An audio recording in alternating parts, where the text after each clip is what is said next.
Welcome to the Backwoods Life podcast with Michael Lee. With over 20 plus years in the outdoor industry, I've got some of the craziest stories to tell, and you never know what's going to come next.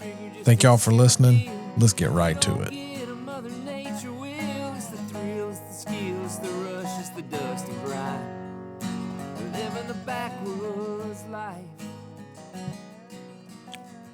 What's up, everybody? Welcome to the Backwoods Life podcast. I'm Michael, and here we are, episode, I've forgotten again, 100 and whatever, but glad you're here, glad you're listening, and hopefully you'll get something out of this one today.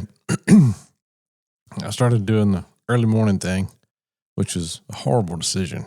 I don't know why I decided to get up early and start doing podcasts. I guess it makes me feel like I've accomplished something for the day, but instead, yeah, I'm just drinking coffee.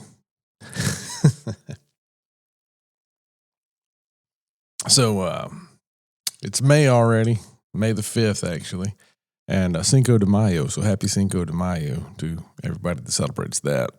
Gives us Americans an excuse to go eat tacos and hang out at the Mexican restaurant for a day.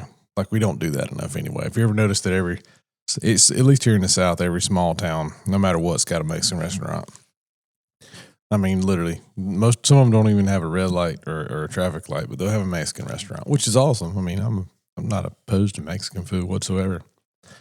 Glad that I've been able to dine on some of that in Texas. Actually, it's been some of the best I've ever had. South Texas. We were at a hunting camp one time down there, deer hunting. This lady did.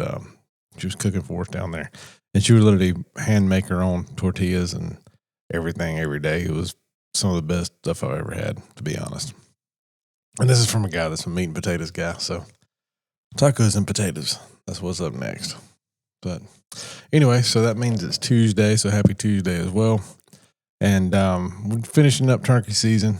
I know it's still going on in a lot of the country right now. Like I said, it is May the 5th. But we finished up here in Georgia pretty early. We tagged out within the first few days of the season, and which it was fun. It just stinks that it's so short. The state of Georgia decided that they wanted to push the season back a week, so we cut a week off the front end, cut our limit from 3 to 2. And you can only shoot one bird a day. Used to, you could have 3 in one shot if you wanted to. Those days are over, at least for now. And it was funny, as Florida, we always start our season down there, and we tagged out. I tagged out there the first day. My dad tagged out the first 3 days. Florida was down there. They used to have the same rules as Georgia. You could shoot 2 per season, and you could shoot 1 per day. Well, Florida changed it. Florida changed it back where you could shoot 2 in one shot and be done if you wanted to, or shoot 2 in the same day. So, yeah, I don't know. I don't know why they do what they do. I guess a lot of times they think they're conserving bird numbers. We've got a decent population here in Georgia. I think we could use a little work on that, but I think it boils more down to predator control, as more so raccoons that are just everywhere invading nests, and that's hurt the turkey population more than anything. People don't trap anymore. There's no money in the fur bearing market, from what I hear from guys that used to do that a lot. It's just not a thing that it costs more to catch raccoons and deal with all that than it does to make any money to offset it and, sustain your property. So it's kind of sad, actually.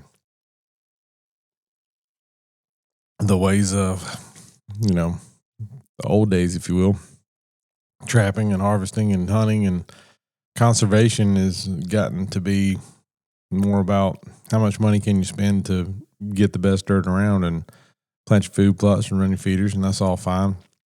But the other things on top of that, like I said, harvesting raccoons, getting those out of the pool of demise of the wild turkey, it seems. So I don't know. I don't have all the answers. I know that we've got a problem as well. We need to trap raccoons. We need to hunt coyotes when we can. And I don't know. We don't see a lot of coyotes. Me personally, I see a couple a year here in Georgia. I'm not saying there's not a lot more than that, but I just don't see them, I guess. I hear them every once in a while, but not like I used to on that either. So I don't know what's going on. Maybe they just eat raccoons and don't eat enough of them. That'd be nice if they did. But anyway, turkey season was awesome. Like I said, started in Florida. Tagged out there first day. 2 great hunts from my buddy Jeremy Noble. If you listen to past podcasts, you probably already heard about that one. But then we went to Georgia here, our family land, our lease land. Got some birds knocked down there. After that, which it kind of stinks, but I got buddies that like to turkey hunt, but I don't know. They just don't like to go. So I don't know what the deal is. They just don't like to get up early, I guess. I mean, you don't have to get up early to go turkey hunting. You can go there at 10 o'clock and kill one. Trust me. I've done it all season. I don't think I've shot but one turkey, or I shot one in Kansas that I'll talk about here in a minute, really early. Before that, nothing really before 9:30, 10 o'clock every hunt. So take that for everybody that says you got to get up early and go turkey hunting. You don't have to. Georgia was done. Had to sit around here and do nothing for a little while. Well, I mean, work, of course, but not really get out there in the woods like I like to. Then went to Texas. My good buddy Brandon Harrell invited me to come out there and hook me up with his buddy Jason Jeffries, who we had a great time with. Jason got out there. Jason's a firefighter, captain on a firefighter. I'm sorry if he's higher ranking than that, and I didn't realize it. But he took us to his personal place. He's in a lease with a bunch of firefighters and police officers and a bunch of great guys, and they let us hunt out there on a couple thousand acres. And man, we had an unreal hunt. It was kind of tough to start with, of course. You know how they are. Gobblers get down, get with hens. They gobble their heads off. And that's why I love hunting Rios. They just like to gobble. And finally, we got some to break off and get. It was weird. They had a single and a double that were gobbling at us, and they got together. And then all three of them decided to come in, and I made sure to dispatch all three of them because Jason said, "Hey, you got 4 tags, buddy. Get your 4 turkeys." And I don't know. I got carried away. It was fun.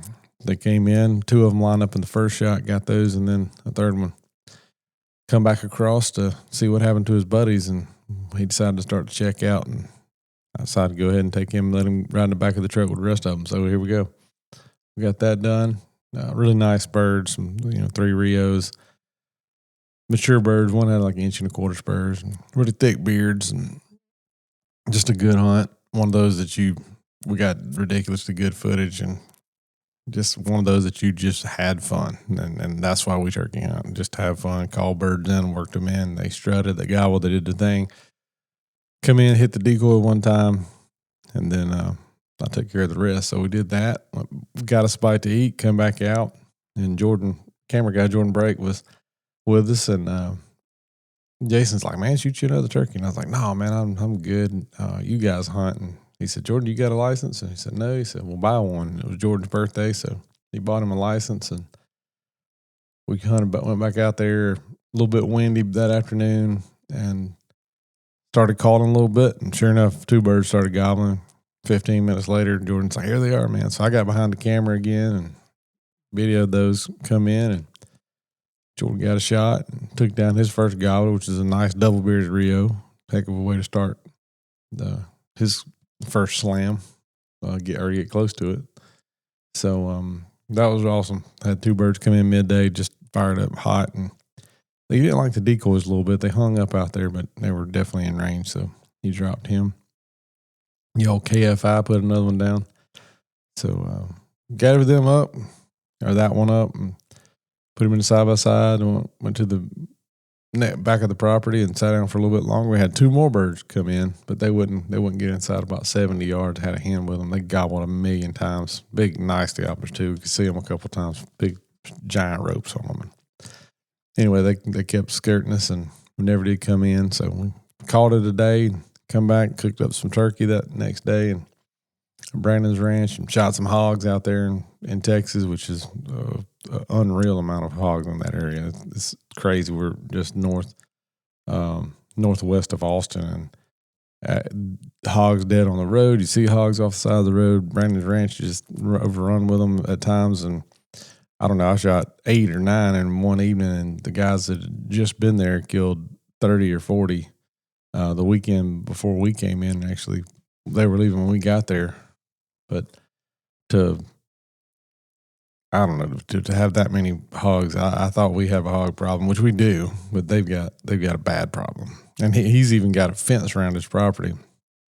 and several, a couple thousand acres with a fence around it, and still has hogs coming in and under and through. So I hope we don't get there, but the way things are looking, we're creeping up on having that kind of problem.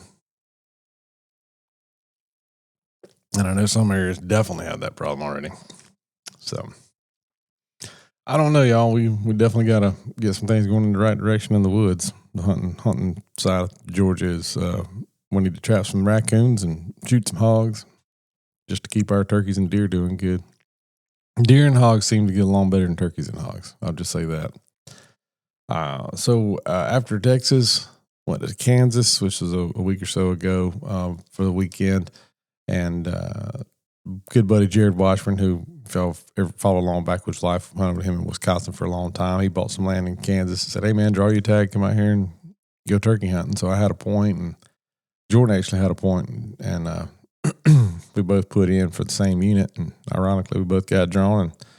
And Jared's like, "Hey, yeah, man, y'all both killed one." So we come out there and scouted around the first evening and saw a couple birds and got some vantage point ideas of the property. It's a beautiful piece of property, but it's a lot of open area, and it really wasn't as green out there as it is here. So that was one thing I was concerned about, just being able to move around.